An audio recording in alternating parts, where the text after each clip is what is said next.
ACP साहेब सोमनाथ वागचौरे साहेबांना मी विनंती करतो की त्यांनी या ठिकाणी कार्यक्रमाचं प्रास्ताविक करा.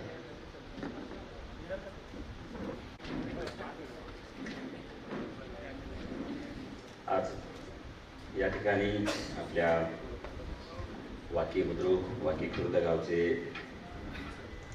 शिक्षक, आमचे मित्र, आपल्या सर्वांचे मित्र असणारे दिगंबरजी देवडे यांच्या लिखित नांगराचा घाव या काव्य संग्रहाच्या प्रकाशन प्रसंगी मंचावर उपस्थित असणारे, महाराष्ट्रामध्ये आपल्या साहित्यामध्ये एक आढळ स्थान असणारे पठारे सर, प्रमुख पाहुणे म्हणून आपल्याला लाभलेले गणेश चंदन सिवे सर,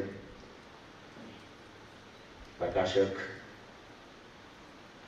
या काव्यसंग्रहाचे प्रकाशक सुमितजी लांडे, प्रकाशजी होळकर, या महाविद्यालयाचे सर्व आपण म्हणूया किंवा जे अगदी बारकाईनं सर्व कारभार या विद्यालयाचा महाविद्यालयाच्या लक्षात असे आपल्या सर्वांना गुरुस्थानी असणारे गोविंदरावजी होळकर, लक्ष्मण महाडिक, त्याचप्रमाणे भंडारी साहेब, मंचावर उपस्थित असणारे कवी ऐश्वर्य पाटेकर, कवी आमचे मित्र असणारे प्रशांतजी केंद्रे, सर्वांचे गुरुवारी असणारे आणखी आपले कात्रे सर, आपल्या सर्वांना ज्यांची समीक्षा आपण काव्यविषयक असेल, लेखनविषयक असे वाचत असतो असे पगार सर, आणि ज्यांच्यामुळे खऱ्या अर्थानं हा परिसर साहित्य वाचता झाला, ज्यांची आपल्या सर्वांना एक फार मोठी प्रेरणा आपल्या सर्वांमागे आहे, या परिसरामागे आहे, असे आपले सर्वांचे लाडके कवी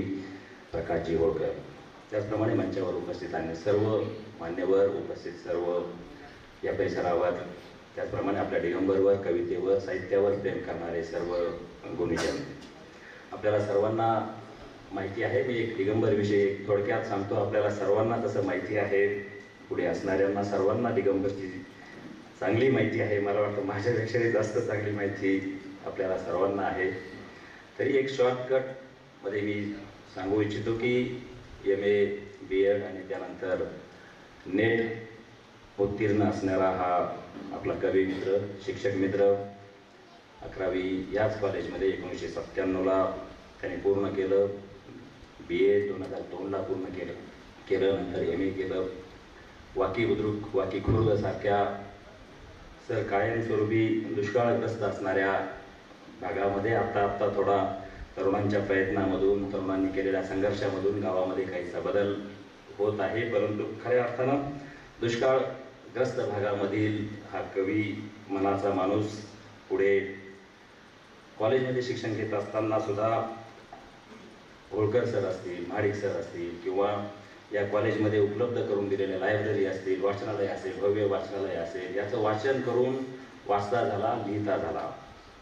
सुरुवातीच्या कालखंडामध्ये पुणे विद्यापीठाचा जो काव्यलेखन स्पर्धा असेल त्यामध्ये त्याने प्रथम क्रमांक त्यावेळी मिळवला होता. त्याशिवाय प्रतिभा संगम जे राज्यस्तरीय साहित्य संमेलन आहे त्यामध्ये सुद्धा त्यांनी प्रतिभा संगम राज्यस्तरीय साहित्याचा प्रथम पुरस्कार त्यांना यापूर्वी मिळालेला आहे. त्याशिवाय ज्या काही वेगवेगळ्या वृत्तपत्रांमधून या काव्यलेखनाविषयी स्पर्धा झाल्या सुरुवातीच्या कालखंडामधलं मी सांगत आहे. त्यामध्ये दिव्य मराठी काव्यलेखन असेल, सकाळ वृत्तपत्र समूहाच्या वतीने घेतलेल्या काव्य स्पर्धा असतील, त्यामध्ये त्यांनी प्रथम क्रमांक मिळवला.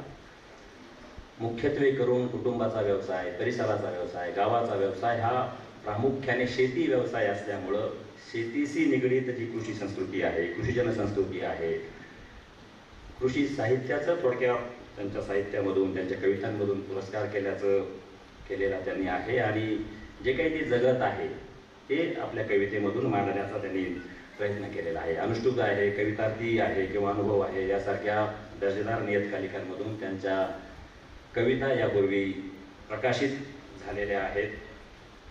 आणि अतिशय लो प्रोफाईल असणारा हा माणूस आहे कवी. आज जरा कोटबीट घालून आलेले आहेत, परंतु मला वाटतं ते आजच कुठे गेले, मी आजच या ड्रेसमध्ये त्यांना पाहिलं, नाही तर अतिशय लो प्रोफाईल. माझं वाक्य जरा विरोधाभास वाटेल, आज हाय प्रोफाईल वाटत आहे ते, परंतु खरोखर लो प्रोफाईल माणूस आहे खरोखर. आणि त्यांनी ही जी काही कविता आहे त्यांची कविता ही म्हणजे आम्ही लहानपणापासून इथंच या कॉलेजच्या झाडांमध्ये बसून ऐकायचो, मित्र ऐकायचो. कधी कधी गावामध्ये मारुतीच्या मंदिरापुढे हिवाळ्यामध्ये शेकोटी पेटून लोकांचा जो काय म्हणतो वळई आहे त्या वळईचा चारा चोरून मग ते शेकोटी पेटून त्या कविता त्यांच्या आम्ही ऐकायचो. आणि थोडक्यात ते आमच्यापर्यंतच त्या मर्यादित राहिल्या होत्या त्या कविता. आमचा जो काही बाकीचा आणि परिसराचा ग्रुप आहे त्यापुरता. आणि म्हणून मग आम्ही त्यांना नेहमी म्हणायचो की बाबा तुम्ही काव्यसंग्रह आपण प्रकाशित करूया. ते सुरुवातीला नाही म्हणत राहिलेत, बघूया नंतर बघू. परंतु त्यांची ही जी कविता आहे ती मी थोडक्यात सांगू इच्छितो की त्यांचा स्वभाव हा प्रसिद्धी किंवा पुरस्कार त्यापेक्षा थोडा जनसामान्यांना आपलीशी वाटावी अशी त्यांची पहिल्यापासून भूमिका राहिलेली आहे. थोडंसं प्रसिद्धीपासून दूर राहण्याचा त्याचा मूलभूत स्वभाव आहे. त्याची जी कविता सुद्धा आम्ही सहज, आता आम्हाला विशेष असं काही आम्ही खूप त्या क्षेत्रातले काही असं जाणकार किंवा तज्ज्ञ असं बिलकुल नव्हतो. आमचं आपला अभ्यास करणं हे करणं ते करायचो. परंतु तरी सुद्धा त्याची जी काही कविता आहे ती नक्की आम्हाला ऐकावीशी वाटायची. आम्ही ऐकत राहायचो. थोडक्यात त्याची ती भाषा जी होती ती काही अशी कृत्रिम वगैरे नव्हती. ग्रामीण खेड्यापाड्यामध्ये नांगर आहे, वखर आहे व आत आहे असे जे काही साधे सोपे बोलीभाषेतले जे शब्द आहे ते शब्द त्याच्या कवितेतून त्याचं सृजन झालेलं आहे असं मला वाटतं आहे. आपण नेहमी म्हणतो की ज्या परिसरात आपण राहतो त्या परिसरामधूनच आपली बोलीभाषा ही नक्कीच येत असते. तसंच त्याच्याही कवितेमधून ते आलेलं आहे. आणि हा जो काही हा नांगराचा घाव काव्यसंग्रह त्यांनी प्रकाशित केला, मी त्याला सहज विचारलं की अरे तू हे नाव असं का दिलं, नांगराचा घाव हे नाव का तुला सुचलं. मला वाटतं त्याने जे उत्तर दिलेलं आहे ते त्याच्याच मनोगतामधून येणं योग्य राहील ते मी सांगत बसण्यापेक्षा. परंतु नक्की ज्या शेतीवर निगडीत, जी शेतीशी निगडीत त्याचं काम आहे त्याच्यात त्याने काम केलं. त्याच्यातूनच मला वाटतं त्याला हे कवितेचं सृजन त्याच्यामध्ये आलेलं असावं. एक साधारणपणे जर विचार केला तर एखादी गाय असेल, ती गाय आपल्याला आई असते, आईपेक्षा आपण आईचं उदाहरण घेऊ की आई असते आपली, ती 1-2 वर्ष आपल्याला दूध देते, अन्न देते थोडक्यात लहान असताना. आणि म्हणून आपण ही जन्मदाती तर आहेच, परंतु ही अन्न देऊन आपलं पोषण करते 1.5-2 वर्ष पहिले तरी. तर ही मातीच्या रूपानं असणारी जी माय आहे ही मात्र आयुष्यभर आपण जे काही खात असू ते आपल्याला देत असते. आणि म्हणून मला वाटतं त्या मातीतून जे काही त्याच्या डोक्यात आलं, त्याच्या ठिकाणी आलं, ते त्याच्या कवितेच्या रूपाने, ते सृजनशील रूपानं पुढे आलं असं मला वाटतं. नक्की एक हिंदी कविता आहे, फार सुंदर कविता आहे ती. कविता म्हणतो की बाबा एक लहान मूल असतं की ते लहान मूल लहान असताना आईच्या एका बाजूला एका छातीला ते दूध पित असतं आणि त्याच वेळेस एका छातीला ते लात मारत असतं. आणि म्हणून तो कवी फार सुंदर म्हणतो की लात खाकर भी दूध पिलाने की क्षमता सिर्फ माँ में होती है. आणि खरं आहे ते की बाबा ते ती सृजनत्वाची ताकद आहे. तिने ते जन्माला घातलेलं बाळ आहे आणि म्हणून तो तिचा त्रास असेल, जे काही असेल ते ती आनंदाने सहन करते. आणि म्हणून हा कवी सुद्धा आहे की दिगंबर सुद्धा आहे की ह्या मातीमध्ये तो राहिला. मातीचा नांगराचा घाव मला वाटतं त्याचं ते प्रतीक आहे. आणि त्याच्या ठिकाणी हे कवितेचं सृजन त्या मातीच्या माध्यमातून नक्की निर्माण झालेला आहे असं मला वाटतं. आणि हाच जो नांगराचा घाव आहे हा शेतीमध्ये ज्याप्रमाणे सृजनत्व घडवतो, नांगराच्या घावाच्या रूपानं शेतीमधून पीक येतं.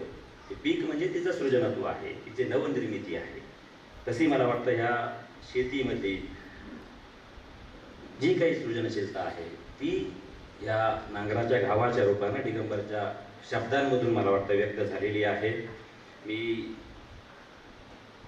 आपल्या सर्वांच्या वतीनं आपल्या प्रास्ताविकामधून दिगंबरला या ठिकाणी खूप खूप शुभेच्छा देतो. मला वाटतं आपल्या लासगावमध्ये या निमित्ताने एक चांगला कार्यक्रम मंचावर एवढे चांगले कवी, एवढे मान्यवर या निमित्ताने मला वाटतं अनेक वर्षानंतर प्रथमतः या ठिकाणी आलेले आहेत. मी त्या सर्वांचं देखील या ठिकाणी स्वागत करतो.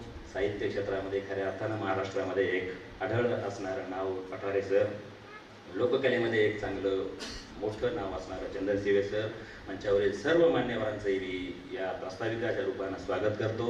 आपल्या सर्वांच्या वतीने या दिगंबरलाही त्याच्या काव्यसंग्रहाच्या रूपाने शुभेच्छा देतो आणि माझे प्रास्ताविक 2 शब्द संपवितो. थँक्यू.